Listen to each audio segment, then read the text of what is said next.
ক্রমেই ক্ষোভ বাড়ছে মানুষের। উত্তরবঙ্গ লবির অন্যতম মাথা হিসেবে সামনে এসেছে চিকিৎসক সুশান্ত রায়ের নাম। এবার তার বাড়ির সামনে পড়ল সন্ধান চায় পোস্টার।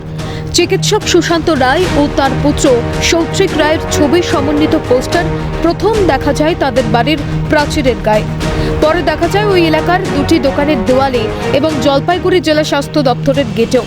পোস্টারে লেখা, আরজিকর কাণ্ডের মূল চক্রান্তকারী স্বাস্থ্য দপ্তরের আসল দুর্নীতিবাজ জলপাইগুড়ির লজ্জা ডাক্তার সুশান্ত রায় ও তার ছেলে সৌত্রিক রায়ের সন্ধান চায়। এমনকি আরজিকর কাণ্ডে জড়িত থাকার অভিযোগে পিতা পুত্রের ফাঁসির দাবি উঠেছে পোস্টারে। তবে কে বা কারা দিল এই পোস্টার তা জানা যায়নি। এই সুশান্ত রায়টা কে, চেনেন? হ্যাঁ, আমার বাড়ি যেরকম এই কমপ্লেক্সে, কম্পোজিট কমপ্লেক্সে, আমি যতদূর জানি উনি চোখের ডাক্তার, মানে চোখের চিকিৎসক। এই কোনো একদিনের ঘটনা নয়, বছরের পর বছর ধরে সরকারি হাসপাতালগুলিতে চলছে থ্রেট কালচার। কান টানলে মাথা আসার মতোই আর্জি করে তরুণী চিকিৎসকের ধর্ষণ খুনের ঘটনার পর থেকে স্বাস্থ্য ব্যবস্থায় সীমাহীন দুর্নীতির অভিযোগ সামনে আসতেই খোলস ছেড়ে বেরিয়ে এসেছে উত্তরবঙ্গ লবি। সূত্র বলছে, প্রায় এক দশক ধরে বঙ্গের মেডিকেল কলেজগুলিতে ছড়ি ঘুরিয়েছে এই উত্তরবঙ্গ লবি। এমনকি আরজিকরের প্রাক্তন অধ্যক্ষ সন্দীপ ঘোষও নাকি যুক্ত ছিলেন এই লবির সঙ্গে।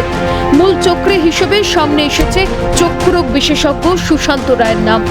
যদিও এই ঘটনায় মেলেনি সুশান্ত রায়ের প্রতিক্রিয়া। সুশান্ত রায় ও তার ছেলে বাড়িতে রয়েছেন কিনা তাও স্পষ্ট নয়। এই ঘটনা প্রকাশ্যে আসতেই তাদের দৃষ্টান্তমূলক শাস্তির দাবি উঠেছে বিভিন্ন মহল থেকে। স্বেচ্ছাসেবী সংগঠনের কর্ণধার অঙ্কুর দাসের মন্তব্য, এতে অবাক হওয়ার কিছু নেই। সুশান্ত রায় ও তার ছেলে সৌত্রিক রায় জলপাইগুড়ির লজ্জা। মূল মাথা, যার বিরুদ্ধে এখন আরজিকর কাণ্ডে মূল অভিযুক্ত হিসেবে তার নাম আসছে, যে তিনিও যুক্ত ছিলেন, তার বিরুদ্ধে জলপাইগুড়িতে দীর্ঘদিনের অভিযোগ। তার খুনে, তার ধর্ষণের পিছনে যারা অভিযুক্ত তাদের কঠিন থেকে কঠিন শাস্তি চায়। পোস্টার পড়েছে, এটা অবাক হওয়ার কিছু নেই, কারণ এটা হওয়ারই ছিল। জলপাইগুড়ি লজ্জা ওনারা, তো যারা করেছে তাদের সাধুবাদ জানাই এবং সুশান্তবাবুদের দৃষ্টান্তমূলক শাস্তি দাবি করছি। প্রয়োজনে ফাঁসি হলে সবচেয়ে বেশি খুশি হব।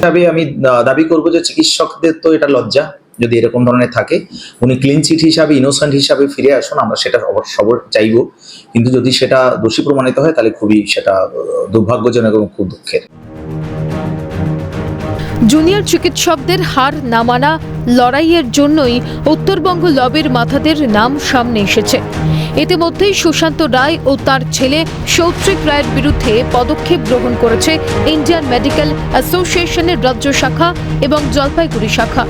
জনমানুষও তাদের সম্পর্কে যে ক্ষোভ তৈরি হচ্ছে, এই পোস্টার তারই প্রমাণ। এখন ঘটনাক্রম কোন দিকে পৌঁছয় চিকিৎসক সুশান্ত রায় এবং অন্যান্যরা তদন্তের আওতায় আসে কিনা, সেটাই এখন দেখার।